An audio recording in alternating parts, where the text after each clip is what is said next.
안녕하세요, DJ입니다. 제가 오늘 창고방에서 가지고 나온 건 프라모델도 피규어도 아닌 책입니다. 잡지인데요. 1991년에 창간된 잡지 취미가입니다. 취미가라는 잡지는 여기 이제 그 부제처럼 씌워져 있는 것처럼 국내 최초의 취미 모형 전문지이고요.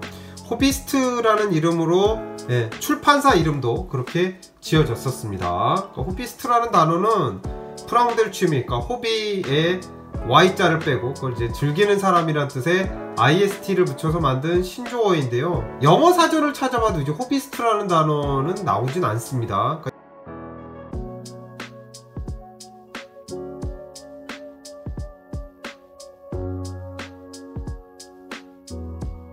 이 잡지가 창간되면서 한국의 이 취미가 또 호비스트라는 말을 이 잡지 측에서, 그리고 이 잡지의 그 유명한 이제 이대영 편집장이 일반화시키려고 했던 게 아닌가 이런 생각이 듭니다. 일단 보시면은 아니 왜 잡지가 1월 오면 1월 오고 2월 오면 2월 오지 왜 1월 2월 돼 있느냐.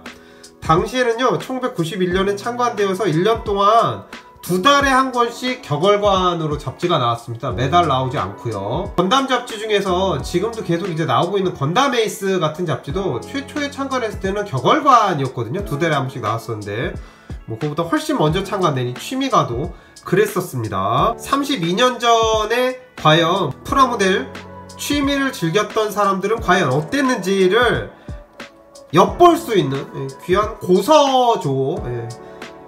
참고로 이 책이요, 미리 말씀을 드리는데 일반 인터넷 서점에 가시면요 이 취미가의 디지털 영인본을 구하실 수가 있습니다. 이 취미가가 1991년에 창간이 되어서 99년 12월호까지 100호로 나오고 종간되고 그 다음에 이제 후속 잡지인 네오라는 걸로 넘어갔는데,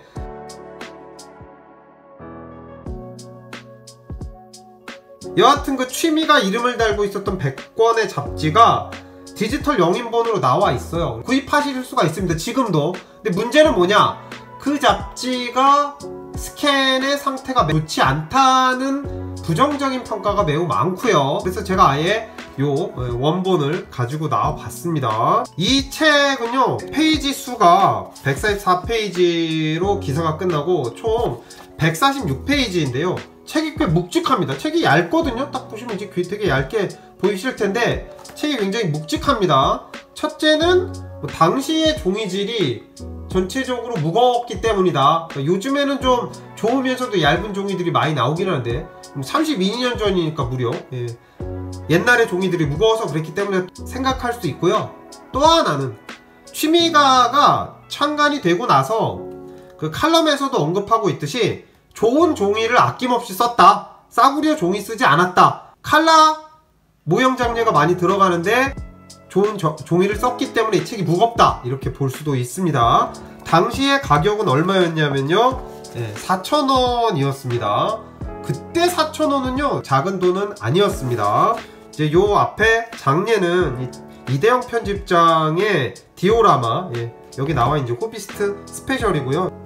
장례는 정말 훌륭한 장례이긴 합니다. 넘어가면은 광고가 나오는데 뭐 프라모델 콘테스트 있고, 또 이거 보면서 약간 불타오르실 분들도 있을 것 같네요.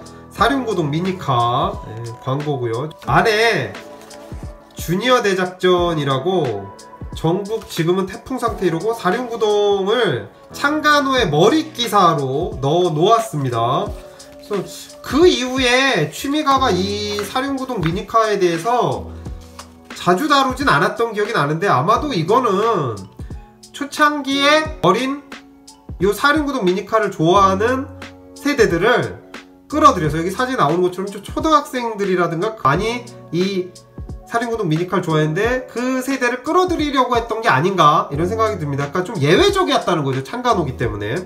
이 뒤를 창간호의 사륜구동 미니카에 관한 이야기를 넘어가고 나면은 재밌는 거 이제 킴스 프라모델 광고가 나오는데요.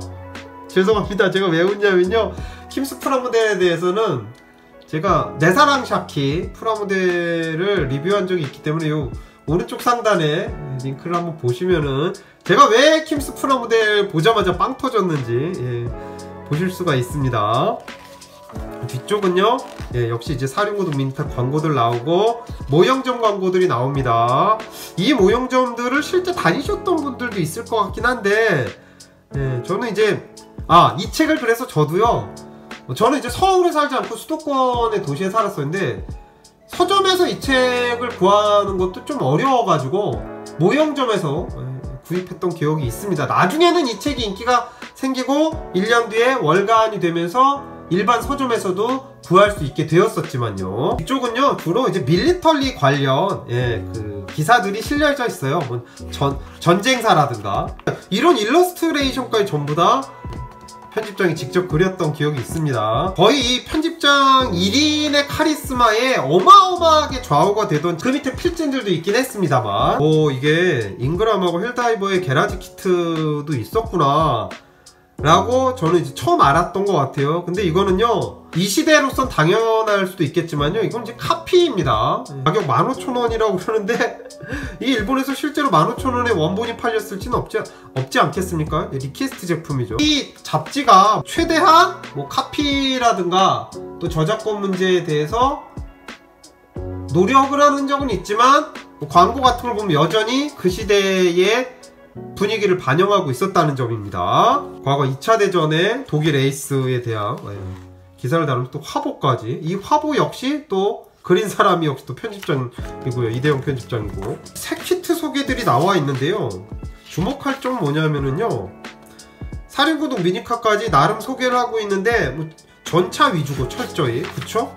그리고 뒤에 이제 비행기는 나오는데 뭐 SF라든가 건담이라든가 이쪽은 이미 반다이가 그때 HG 프라모델을 런칭하기 시작한 시대였기 때문에 역스페샤 키트까지 다 나왔던 시절인데요. 근데도 그쪽 키트들에 대한 뭐 신제품 발매라든가 이쪽은 거의 다루지 않고 있습니다. 이 잡지가 가는 노선이 뭔지 명확했던 거죠. 근데요, 이 잡지에서 이대영 편집장이 여러 번 강조했던 건 뭐냐면은 이 프라모델 모형치면 어린아이의 전유물이 아니다 라고 하면서 막상 본인이 만든 잡지는 밀리터리라든가 에어로 제외하고 SF나 건담 쪽은 또 어린애 취미처럼 천시했던 또 기억이 있습니다. 아카데미 과학 기사가 나왔는데 제가 그 전에 칸담에 대해서도 프라모델 카피판을 유튜브에 동영상을 올렸었는데요, 여기서도 보면 사실 아카데미 과학이 칸담 같은 로봇 프라모델들 카피로도 꽤 재미를 보고 그 덕분에 지금까지 명맥을 이어오고 있다 해도 과언이 아닌데, 이 기사에서는 또 그런 구체적인 언급 안 나와요. 칸담이라든가 이런 얘기는 안 나옵니다. 하긴 뭐 창간호의 그 우리나라 최대 프라모델 업계 다뤄주면서 흑역사를 조명하진 않았겠지만요, 이게 여기에 그 삼성교 아카데미 과학교재사가 이제 아카데미의 출발점이다 이 얘기를 하고 있는데, 아카데미 과학교재 삼성교는 프라모델 나온 지 조금 됐죠. 지금도 시장에서 구할 수 있습니다. 전일본 호비쇼에 대한, 도쿄 호비쇼에 대한 기사도 나오는데요, 역시나 이제 앞에는 철저히 밀리터리 위주고, 그리고 약간 이제 그 비행기 프라모델, 그 다음에 자동차 들어가 있고, 마지막에 살짝 건담 F90, F91 관련을 다루고 있습니다. 취미가가 그때 당시 인기를 얻었을 때 게라지 키트가, 아까 이제 제가 패트레이버 게라지 키트 뭐 복제품 보여드렸었는데 광고를, 그때 취미가와 더불어서 게라지 키트가 국내에서도 꽤 많은 인기를 얻었다는 점. 요즘이야 이제 게라지 키트가 피규어의 보급, 또 그 다음에 3D 프린터 이런 것들까지 나오면서 극소수 모델러의 전유물로 전락했지만요, 창간호의 표지에 이대영 편집장의 디오라마 장례입니다. 퀄리티는 진짜 어마무시하죠. 지금 봐도.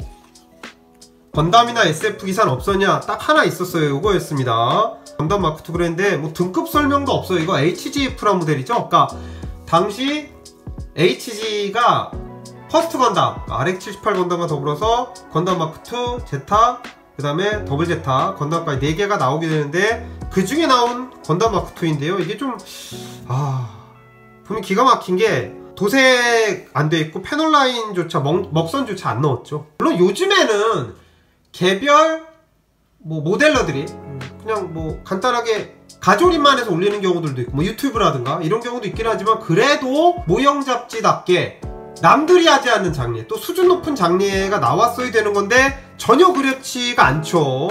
그리고 여기 HG라는 이름도 없고, 그 다음에 RX178에 중간에 다시가 들어가야 되거든요. 그러니까 이런 것들도 마크2에도 여기 다시가 들어가야 되고, 이런 것들도 그 밀리터리 쪽에서는 굉장히 고증을 중시하지만 뭐 로봇 같은 거 그런 거 뭐가 중요해? 고증 필요 없어? 뭐 이런 분위기가 느껴집니다.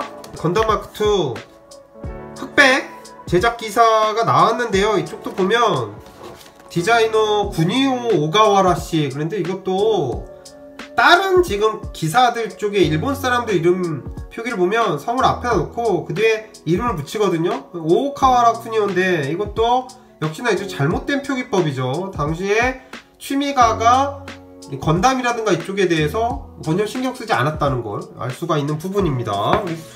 조립도 그냥 뭐 스냅 타이트라고 하고 그냥 그대로 만들어서 넣어놨어요. 이런 게 과연 잡지 기사로서 돈 주고 볼만한 가치가 있는 건지 잘 모르겠습니다. 디오라마 강의실이 나오는데요. 디오라마를 어떻게 할 거냐, 이것도 역시 이제 편집장 기사입니다. 이대형 편집장 기사인데, 이 책이 프라모델 잡지고 창간호면은요, 프라모델이 무엇인지의 개론부터 설명을 했어야 된다는 생각이 들어요. 프라모델은 어떤 과정을 통해서 생산이 되고 이거를 구입한 사람이 어떻게 만들어가는 것이다 라는 거, 그리고 또 거기서 이제 기본적인 접합서 수정이라든가 뭐 도색은 어떻게 하느냐, 이런 것들에 대한 설명이 창간호에 좀 들어가서 라이트 유저들을 끌어모았어야 되는데, 그게 아니라 최초 출발점이 디오라마 제작이라는 거.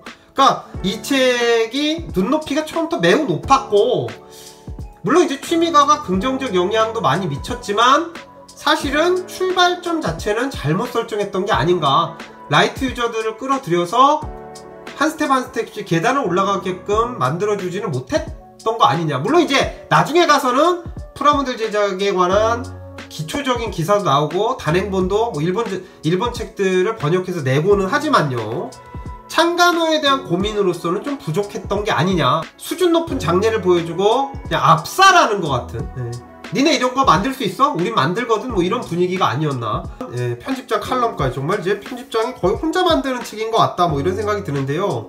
뭐 우리 모형 무엇이 문제인가 뭐 1번 이러고 시작되는데, 이 칼럼을 통해서, 편집장 칼럼을 통해서 한국의 프라모델 문화를 비판하는 것도 있긴 있고요. 그 다음에 타사 국내 프라모델 잡지라고 취미가의 뒤를 이어서 생겨나는 잡지들인데 거기에 대해서 굉장히 날선 비판을 하는 경우들도 있고 뭐 그랬었죠. 그래서 나중에는 호비스트, 이 취미가의 내부 필진이 분열하면서 그 사람들이 나가서 또 다른 잡지를 창간하는 안타까운 일도 생기게 되죠. 불미스러운 일이기도 하죠. 취미가 자체로 보면요.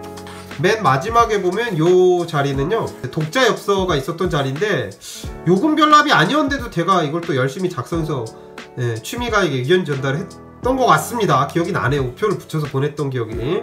그리고 앞서 제가 보여드렸던 뭐 지금 여기 나와 있는 이 모형점 광고까지 전부 다 모형 관련 회사들이 거의 다 남아있지 않은 것 같은데, 앞서 보여드렸더니 뭐 아카데미가 남아있고, 그 다음에 뭐 반다이 남아있죠. 그리고 여기서 보면은 모델 카스텐도 지금도 남아는 있죠. 이걸 제외하면 나머지 광고들 보면서 아 진짜 옛날은 옛날이구나, 그 시절엔 그랬구나, 이런 걸 느껴보는 게 이 취미가 창간호를 다시 보는 재미있는 관점이 아니었나 싶습니다. 제가 다음에 또 참고방에서 재밌는 구간에서 보여드릴 수 있도록 하겠습니다. 끝까지 시청해주셔서 감사합니다.